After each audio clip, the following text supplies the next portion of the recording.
Good morning, students. Today, I'm going to start the first unit for pharmacology. So, welcome you all in an official first class of the pharmacology. In this class, I will discuss about the introduction and scope of pharmacology. In this, there will be some very important information which you have to remember, and this kind of information only comes in the introductory classes. So I thought to give you those informations. In fact, in this class, I will discuss some more points related to the route of administration and all. So let's see what the syllabus you have for the unit one. If you see the unit one, you have the unit one called as general pharmacology. Under that, you have these units, right? So, introduction, definition, scope of pharmacology, route of drug administration. This is the part what I will handle today, and the rest of the part in this will be handled by the teacher who is going to share this subject with me. So, I hope you will understand the basics of pharmacology by this. So, I'll give you one connection by which you can easily connect from the for the next classes. So the introduction of pharmacology or introduction of any branch of medicine starts a way back in our ancient time. So I'll not give you all the details of the ancient history of the pharmacology, but I'll give you a little glimpse that you can understand what how this pharmacology in the world has emerged and reached up to this advanced level.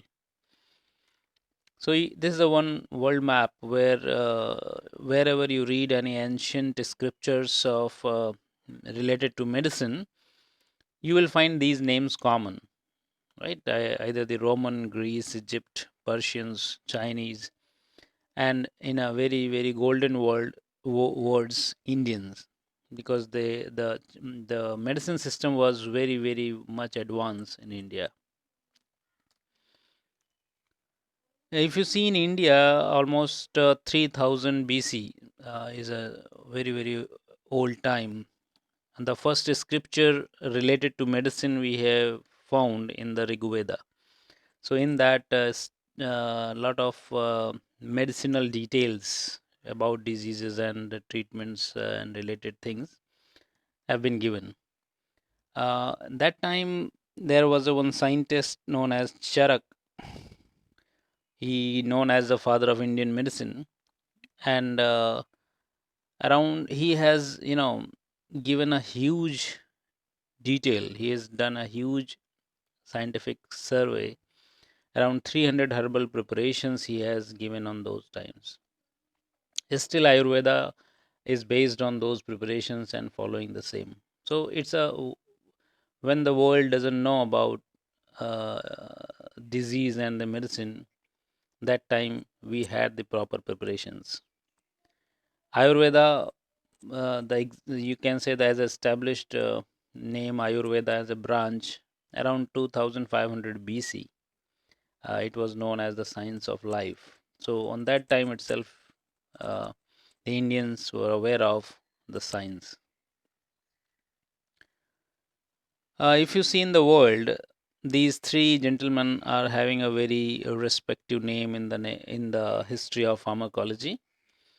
If you see, the first name is the Rudolf Bichim. He was one of the uh, premier scientists who has worked in the field of pharmacology. Second scientist, Oswald Schmidberg. Oswald Schmidberg is known as the father of pharmacology in the world, and he has done a huge favor to this science. One more scientist who was the student of Oswald Schmidberg, His name is John Jacob Abel. He has a very, very respectful name in the world, especially in the America, because John Jacob Abel, known as the father of American pharmacology. So you remember these names may be useful in some competitive exams.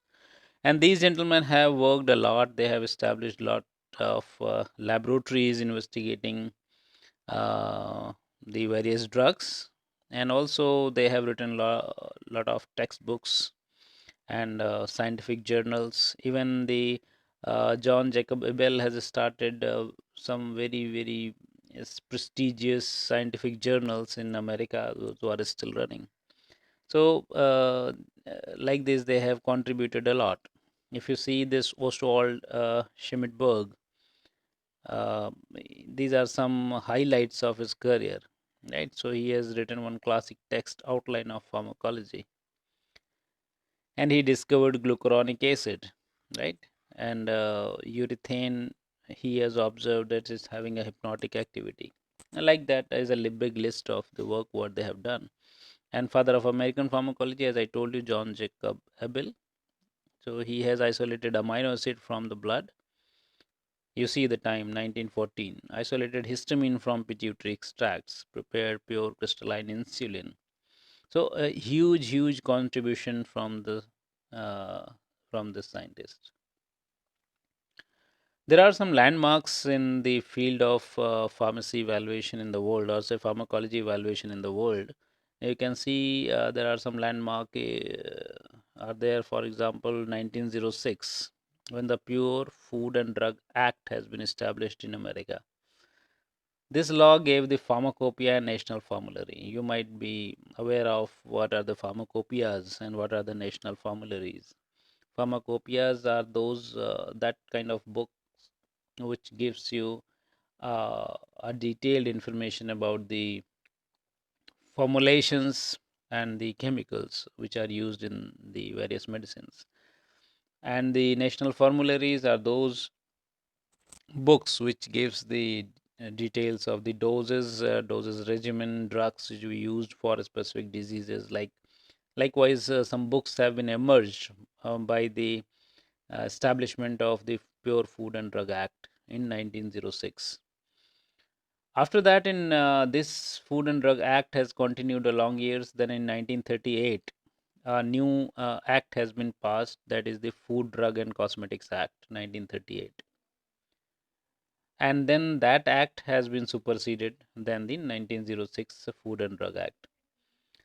In the 1938 Act, required manufacturers to submit a new drug application. Now keep remembering this word NDA, right? And when you will reach to second year, third year, when we'll have the practical classes, there again we will discuss about this NDA. So in 1938, Act is giving a way to file the NDA, new drug application, where they have to file it to the FDA, right? So Food and Drug Administration has been developed that time.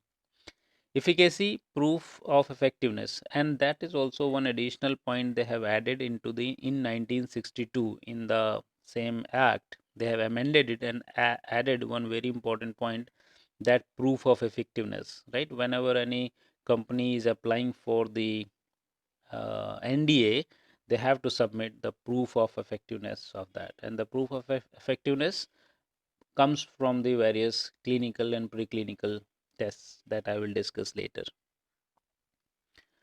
Now we'll see some. This is the whole world, how the landmarks were there in the whole world. Now we'll see how the Indian system has moved in this direction, in the pharmacology direction.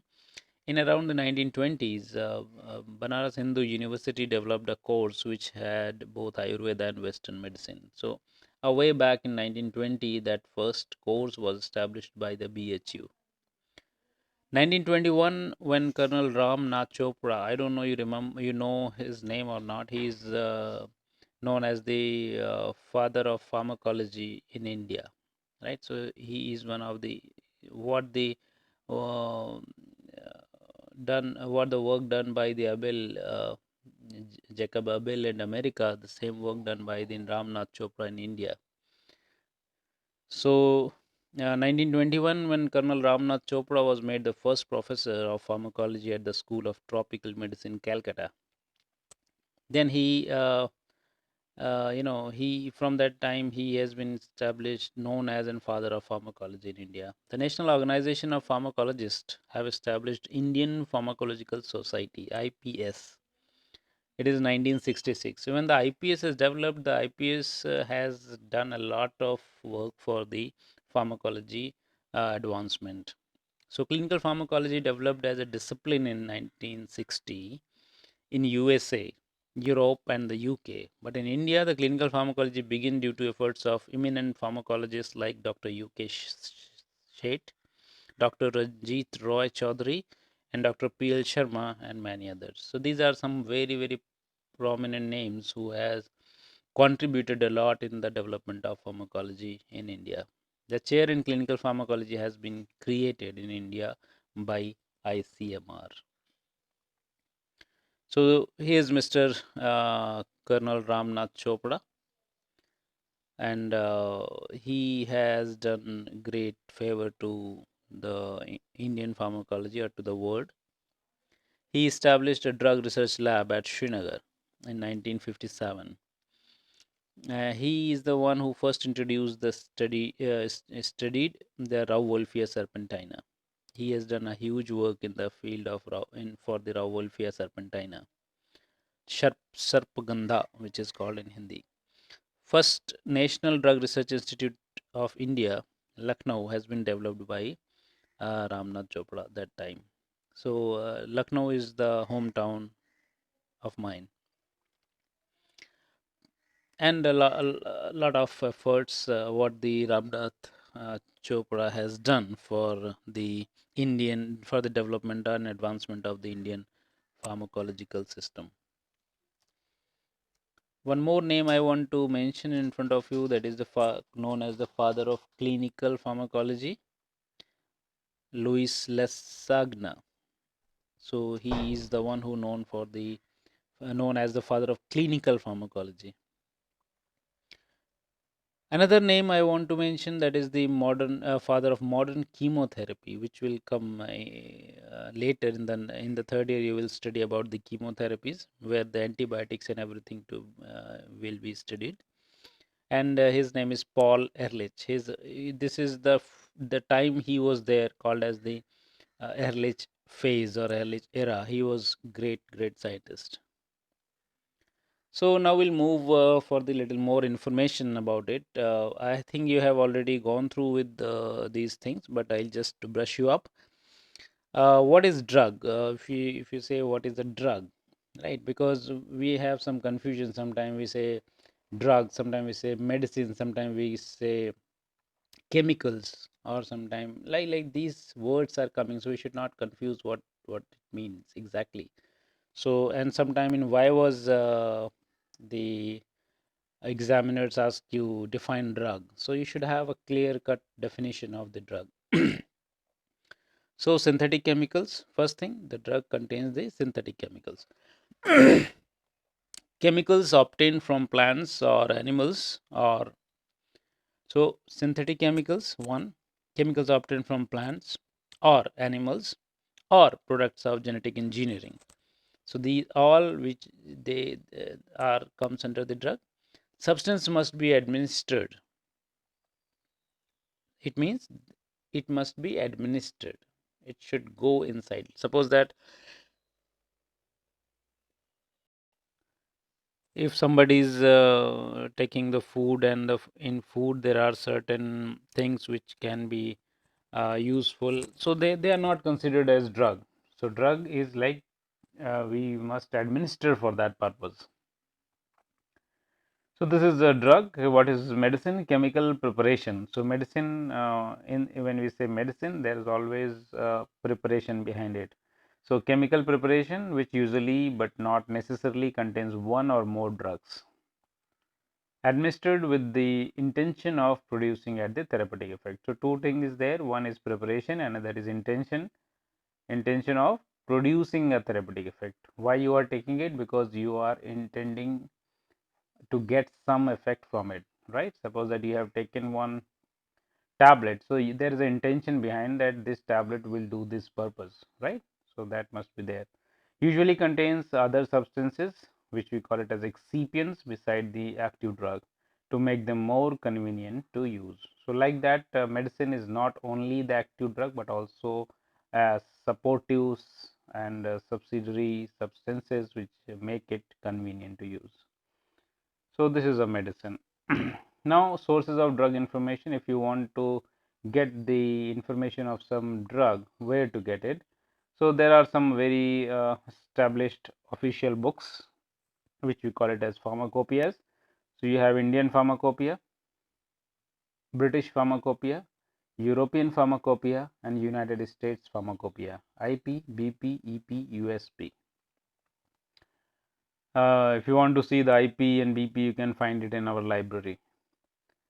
Other sources of drug information are National Formulary, Martindale, the Extra Pharmacopoeia, Physician Desk References, American Medical Association Drug Evaluation Textbooks, Journal of Pharmacology and Therapeutics, drug bulletins, databases like Drug Micromedics, Medicine, Cochrane Library, etc. So these are all the information what the people can get the authentic information about the drug.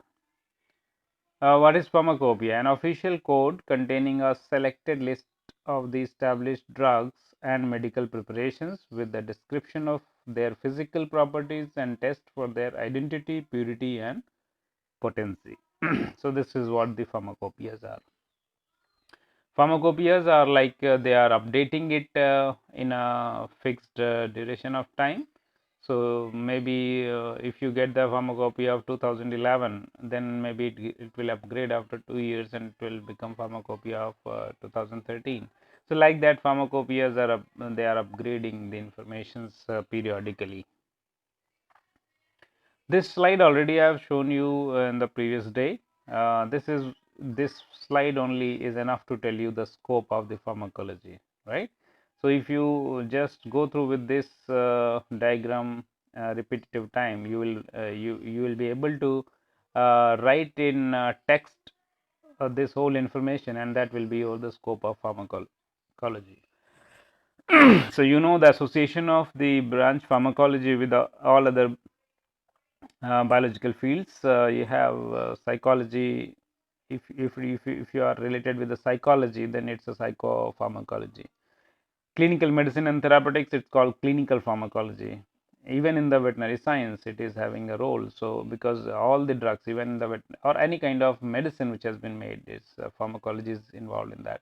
So veterinary pharmacology, pharmaceutical sciences, biopharmaceuticals, toxicology, medical chemistry, medicinal chemistry, these all are the branches of pharmacology, or pharmacology is providing the nourishment to them. Pharmacokinetics, drug metabolism, biochemical pharmacology, chemotherapy, and molecular pharmacology. So these are all suppose that molecular pharmacology. So the part of molecular pharmacology is also the part of the general pharmacology. What I will cover as a drug receptor concept. So in that drug receptor concept, we will study about the molecular pharmacology. Chemotherapy, which is dealing with the all anti-infective drugs, right? Pharmacokinetic, drug metabolism, biochemical pharmacology, where is a very much close association of the biochemistry what you already had in first year.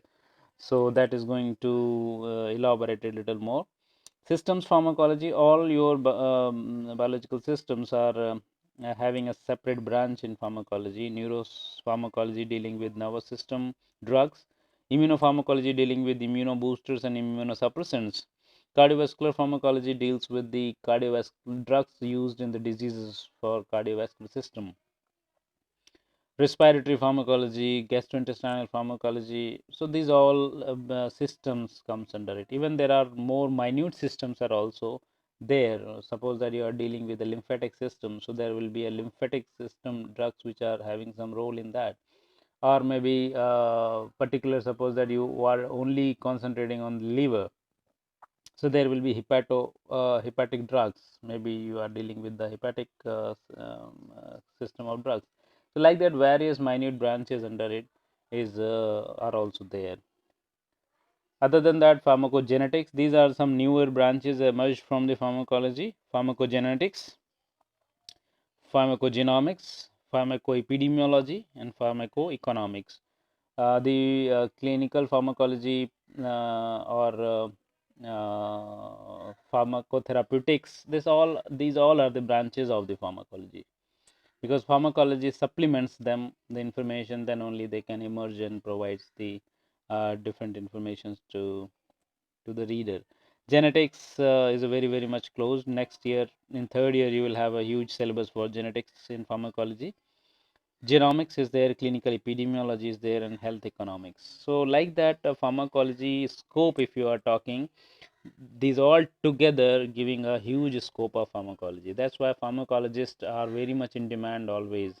Pharmacologists in demand in every field, right, and every time. So it's a very evergreen branch where industries always look for the good clinical pharmacologist or epidemiologist or purely pharmacologist in R&D section. Research in industry research area is very much looking for the pharmacologist. Even in the field of academics, there are always need of the pharmacologist there. So it's that kind of branch because and I can, as a pharmacologist, I usually consider it as a standard branch of pharmacy. Now, this I have introduced you these two segment of the pharmacology. Means if you are studying pharmacology, these are two broader segments we have to study the pharmacology. One is called pharmacodynamics. Pharmacodynamics, dynamics word means something is moving on and something is in all aspects something is happening. So generally, KD Tripathi has explained it in this way called the what the drug does to the body, right? So one drug has gone inside you by any route of administration, right? Either by the infusion, what called injections route, or by the oral route or topical route. By any route, it goes into your body. Then what drug is going to do? First thing here, the intention plays a role. You know that you have taken this drug with one intention, that it will relieve your pain. For example, it will relieve your pain. So it means the drug when goes into your body, it will start functioning or start working towards that objective, that it has to treat your pain. But how this whole process actually happens, right? Suppose that you have a pain in your foot and you taken a medicine from your mouth. Now what it will happen, how this will relieve the pain from your foot? So that you have to understand what the process or the pathway the drug is going to follow, and what are the conditions drug is going to face inside your body. So right, what drug is going to do? So this include physiological and biochemical effects. So drug will change, the some physiological changes will be there, some biochemical changes will be there of drug, and their mechanisms of action of organ system, subcellular and micromolecular level. So here not only that you can say that drug has reached to the point where the pain was there and has relieved, but how it has relieved, right? So first thing that, and also in pharmacology you are going up to very molecular level to understand that what your drug has done. So system level, subcellular level, macromolecular level you are studying, right? That's what your information you enrich with the very elaborative information about drug by the pharmacology. For example, how pharmacodynamics works here. Suppose that there is a drug adrenaline, right? So adrenaline, once it goes into your body, interacts with the adrenaline receptor, which we call it as adrenoceptors. Then these adrenoceptors will activate the G protein mediated stimulation of cell membrane bound adrenaline cyclase. This is one enzyme. So means these receptors will activate that enzyme which is associated with G proteins. After that activation of that enzyme, that they increase intracellular cyclic 3-5-AMP, means now this enzyme will activate another enzyme, right? Now this enzyme will do the rest of the work by acting on various proteins. What it will do, it will do the cardiac stimulation, means heart get stimulated. It will do hepatic glycogenolysis, it will do hyperglycemia. So this way it goes. So this way, once you understand that, suppose that somebody asks you, adrenaline has, elaborate or explain how adrenaline has stimulated the heart. So once somebody say this, you have to explain this whole process. And here is just written in 2 lines, but when I will take a class for this, maybe it will take a whole class to explain how the adrenaline does that work. Okay. So just a diagram which shows you the same thing. There is a drug, goes bind with the receptor, receptor produces effects. So if it is an agonist means a drug which is going to bind with the receptor and going to produce the effect is called agonist. Okay. So this is, first one is showing the agonist. Second is called competitive inhibitors. There are certain agents which try to block the way of your drug, that they are not allowing the drug to bind with the receptor. Okay. Once I say receptor, don't get confused with it. Receptor means anything which receives something. For example, you went to airport to receive some of your friend or some of your family members, so you are the receptors, right? When somebody came to airport, they are looking for you, and once they look at you, you look at them, and you go and meet them. So that meeting is nothing but the binding, right? That's called binding. And why that binding happened? Because you both recognize each other. Because of that recognition, why that recognition happens? Because you have affection, you have a family relation, you have a friendship, and that term is called as affinity here. In terms of what we can say, the agonistic drug and the receptor has affinity. Because of that affinity, they have recognized each other. When they recognized each other, the agonist went and bind with it, right? Once but they bind it, then what you do, once you meet with your friends in the airport, you went to receive them, you have received and you took them to your home, right, or wherever they are going. So what will happen means, the receptor, you are just a receptor who received and shown the way where they have to go now, or where they are going. Same way what receptor does, receptor take them, receive them, and then the further thing, guide them for the further process, right? So the here also happening the same thing. So agonist binding with it, and then the effects will come.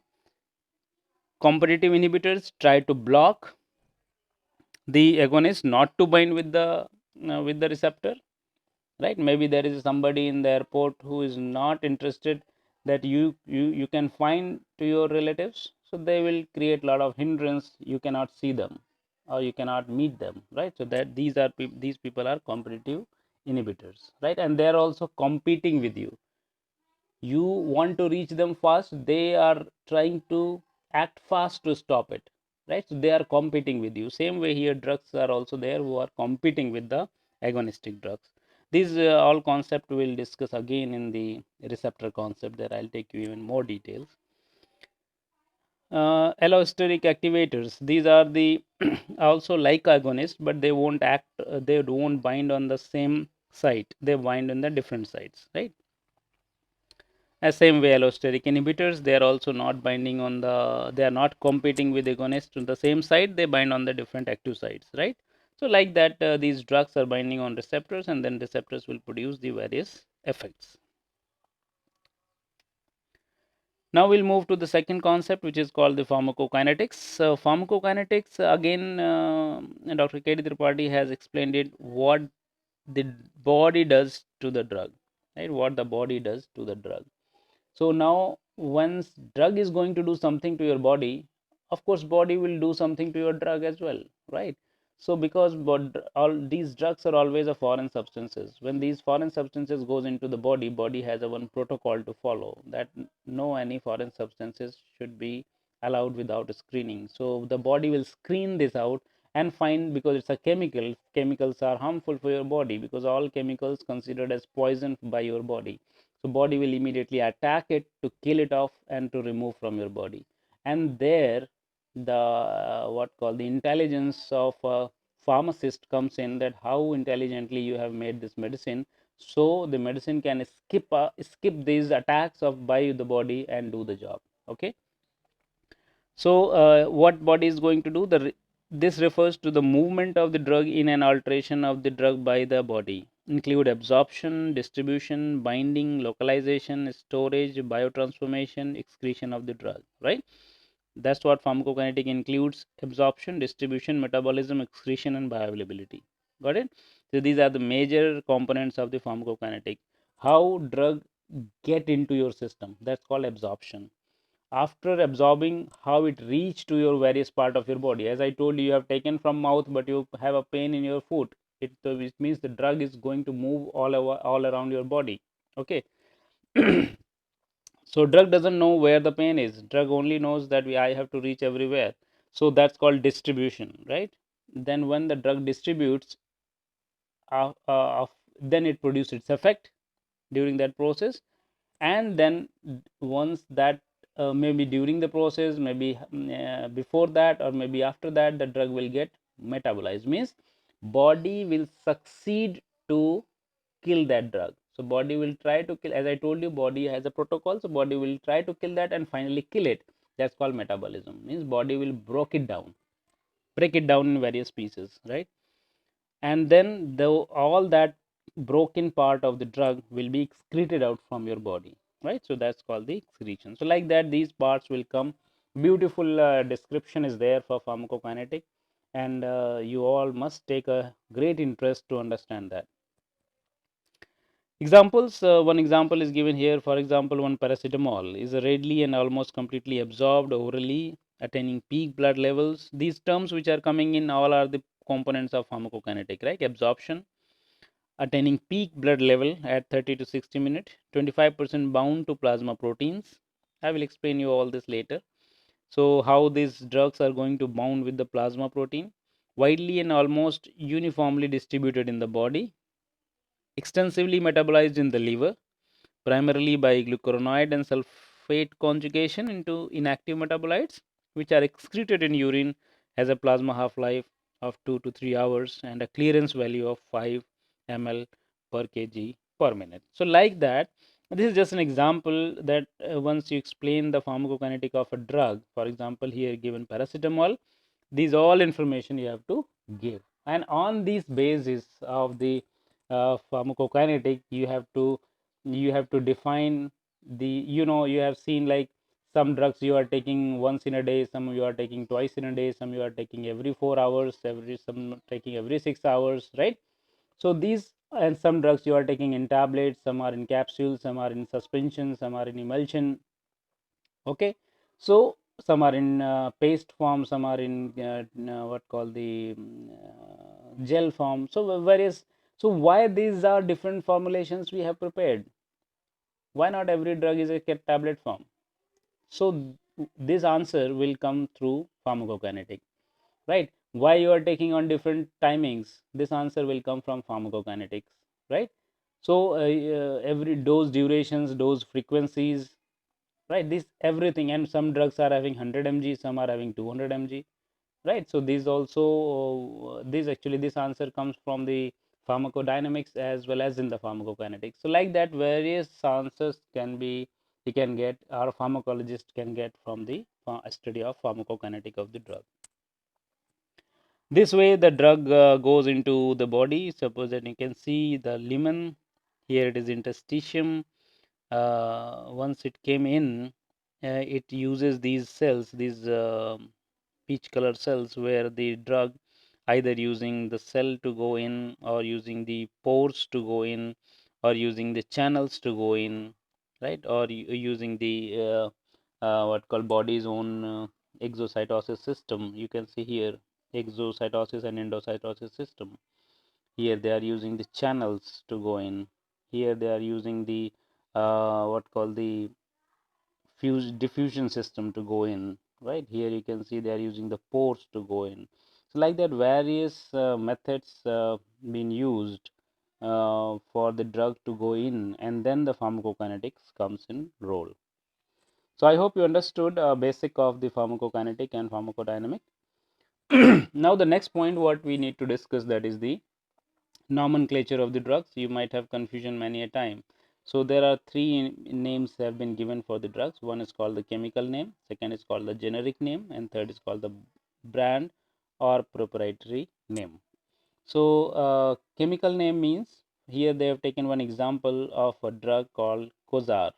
So technical description of the actual molecule. Example, Cozar is 2-butyl 4-chlorotetrazole 5-phenylbenzylimidazole 5-methanol sodium. This is the chemical name of the drug. So this, when the chemical names used, called the chemical name. Second is the generic name. The official medical name, Cozar's generic name is losartan. Means losartan is a drug which is in the Cozar. So when you use the term losartan, it means you are talking a generic name. So any drug which is available in form of, suppose that any drug, you go into the medical store and ask for, give me a paracetamol, and if they give crocin, so crocin is a brand name. But if they give a tablet which is written as a paracetamol, it means that's a generic name. Okay. The brand or proprietary name, the name under which the product is marketed, that is Cozar. For example, crocin is a brand name. I will recommend you to read this particular chapter from the book, because every information I'm not putting in, maybe I'm giving you the important informations. The rest of the information you can find out by reading that. If immediately after this lecture, if you read it, it will help you out. Now I'll move to the next important section of this, that's called the route of administration of drugs. So these are the following factors. These 7 factors are importantly affecting the route selection of the route of administration. As I told you, there are drugs which you can give through oral route, through topical route, through injections, or many ways. So why and how you, which are the factors you select these routes, right? Maybe one drug which is available in can be given by all routes, right? Paracetamol is available in injections, paracetamol is available in creams, paracetamol is available in tablets. So which way, why doctors select that particular route? So there, for the selection of the route of administration, there are 7 sections, 7 points to be considered. One, characteristic of the drug. So first thing, that drug, how the drug is feasible, right? How the drug is going to act faster. So in that way, one selection of route of administration happens, and because on the characteristic of the drug only, the formulation has been made. So if the formulation is available only in tablet, then how can you give an injection? Not possible. Maybe some drugs are only available as injectables, they are not available in tablet forms. So that way, the characteristic of the drug. Second, emergency or routine use. Sometimes if you have a severe fever, I means fever is very high, then doctor won't give you tablet, doctor give you immediately injection of the same drug. So it depends on the condition, right? Which condition the patient or the need of the patient. Site of action of the drug, local or systemic, right? So now that also site of action of the drug, that where the drug you want to act. So in that cases also you are preferring the route of administration. Conditions of the patient: unconscious, patient is unconscious, patient is continuously vomiting, patient has a diarrhea, or many other conditions, right? So in that conditions also we have to decide. Suppose that patient is unconscious, so patient can't take a drug by mouth. If patient is vomiting, patient can't take a drug from the mouth. If you give from the oral route, it will vomit, the patient will vomit immediately. Diarrhea, there are suppositories you can't give through when the diarrhea is going on, even the oral route. So like that, we have to select, find the condition of the patient and to select the route of administration. Age of the patient, that is also very important. For a kid of 1 year old, you can't give the oral tablet, right? They have to take it in a different route. Effect of gastric pH, right? There are drugs which are gas pH labile, so you can't give. You have to consider that. So accordingly, you have to give. Effect of gastric pH, digestive enzymes, first pass metabolism. Some drugs which are having a high first pass metabolism, in that case we can prefer the injectables, we don't go for the oral route. So like that we have to find out patients and doctor's choice. And the last condition is like some patient says, the doctor asks sometime, can your kid take the tablet? If you say yes, then they'll give the tablet. So like that also the choice has been asked. So these are the factors which affects the choice of the route of administration of drugs. So these are the what call the formulations behind this. Suppose that if route of administration is rectum, then formulations are suppositories and enemas. If route of administration is vaginal, then pessaries, creams, and vaginal tablets. If transdermal, if you want to give a drug as a transdermal route, then creams and gels and patches are available.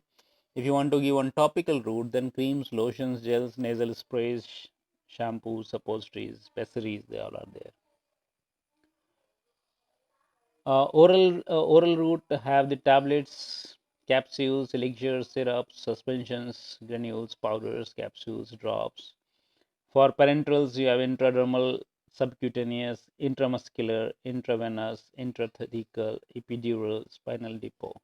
So like that, parenteral route, they have different formulations. Sublingual, we have tablets and sprays. Inhaled drugs like aerosols, which you are inhaling.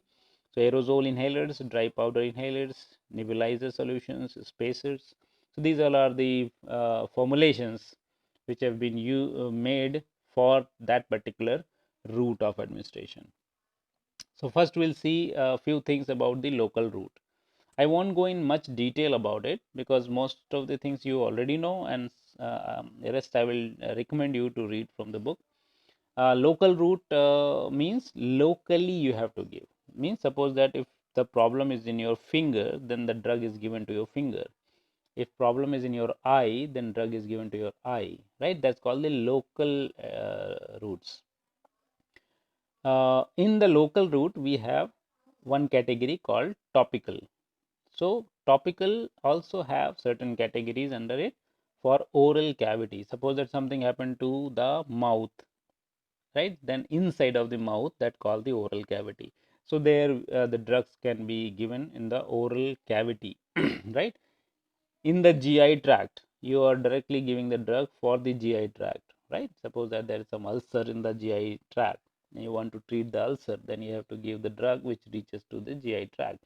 In that case, so many things has to be considered because there you have the gastric acids, you have the hydrochloric acids. When it goes, drug goes in, have to face a lot of pH changes, various phases, different pH changes will be there, and like that the drug has to deal with all these conditions. Rectum, vaginal and canal. So in anal canal, so in these areas are also the local topical route of drug is given. Eye, ear, and nose. Also we have various drops available for eye, ear, and nose. They are all the comes under the topical route of administration. Bronchi, especially drugs reaches to the lungs. Here also some kind of inhalational drugs are also there. Skin, you have various drugs to apply on the skins, right? So these, all the for the cosmetics, you have a lot of preparation which comes as a creams, right? They are applied on the skin. So they are the topical route.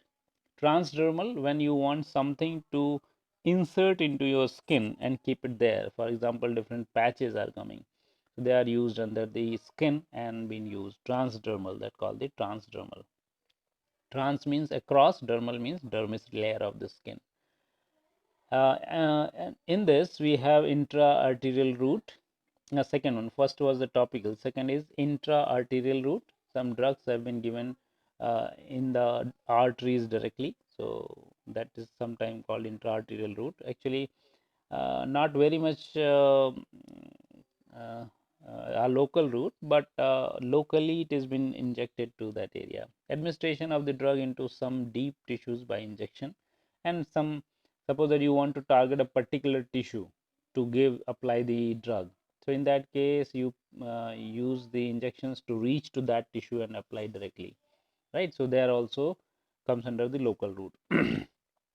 For example, is given like administration of a triamcinolone directly into the joint space in rheumatoid arthritis. Suppose that in rheumatoid arthritis, you want to give a drug directly into the joint space, then that comes under the administration of the drug into the deeper tissues by injection directly. Second is systemic routes. Systemic routes have two uh, systems, internal and parenteral. So if you see systemic routes internal, then oral route is there. Here oral route means not oral cavity, right? Here oral cavity means drug is not going below to your throat, means not going into your food pipe. It is just in the oral cavity only. But here you are giving a drug through mouth and it goes into your abdomen. So oral route, buccal or sublingual route. So there are also buccal or sublingual route means you are using a drug for the systematic use. System use means you want the drugs to reach to your system, but it need to dissolve through your mouth, right? You know that you have already seen in HAP that the digestion starts from mouth. So once you keep a tablet in the mouth, it also dissolves and reach to your system. So that's called the buccal and sublingual route. Sublingual is the below the tongue. When you keep a tablet below the tongue, it dissolves and reach to your system. Rectal route is also there when in various different cases where it is needed, the rectal route has been used. Next is the parenteral. Under this we have so many intravenous. When you inject a drug directly to the veins, called the intravenous, represented as IV route, right? And in this way, in this drug can be administered by three ways. One, bolus. Second, slow intravenous injection, and third is intravenous infusion, right?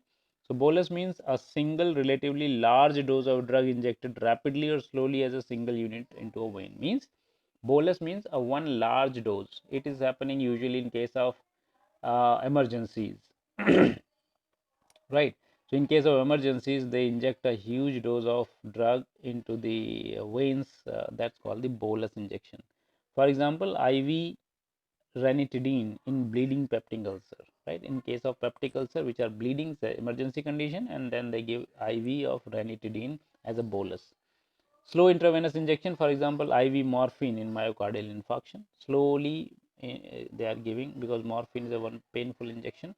So they give slowly, and that's called this slow intravenous injection. Intravenous infusion, that's for example, dopamine infusion in cardiogenic shock, mannitol infusion in cerebral edema, fluids infused intravenously in dehydration. You know, infusion means which we call it as a glucose bottle, right? So they inject the glucose and one bottle, and keep on going slowly. Maybe in 12 hours that whole bottle will go in. That's called infusion, right? So that is also comes under the parenteral. You can see here, if you see this, if you want to give some drug to the subcutaneous level, then you can see here, this is subcutaneous level. Subcutaneous only, the injection goes up to subcutaneous layer. If you are giving a drug to intramuscular, then it goes deeper and reach to the intramuscular muscles area. If it is intravenous, it will go only into the vein. You see that the injection reaches only into the vein. Transdermal, it is even upper side only, and it goes only below to the dermis. Implantations, which we keep into the dermal layer, right? So the anything which has been implanted inside and kept it for there. Okay, so here also you can see, if it is an injection, intramuscular reaches to the deep, subcutaneous there, intravenous here, right? Here you can also find, this is epidermis, dermis, subcutaneous, and muscle with the vein. So like that, these injections are being provided. In this we have subcutaneous route. Second one is the subcutaneous route is there. Third is intramuscular route is there. Intrathecal route is there. Intrathecal Intramuscular and subcutaneous already I have shown you in the previous picture. Intrathecal route is that when drug is injected into a subarachnoid space, right? You might be knowing when you see the transverse section of the spinal cord, you can understand what the subarachnoid space, right? So the subarachnoid space is is that space where they directly inject the drug, for example lignocaine or some antibiotics, right? And this is usually when they want to produce spinal anesthesia, then also they inject into that route. Intraarticular route, drug is injected directly into the joint space. Transdermal route, to the dermis area, where you can keep the patches of the drug or ointment into that area.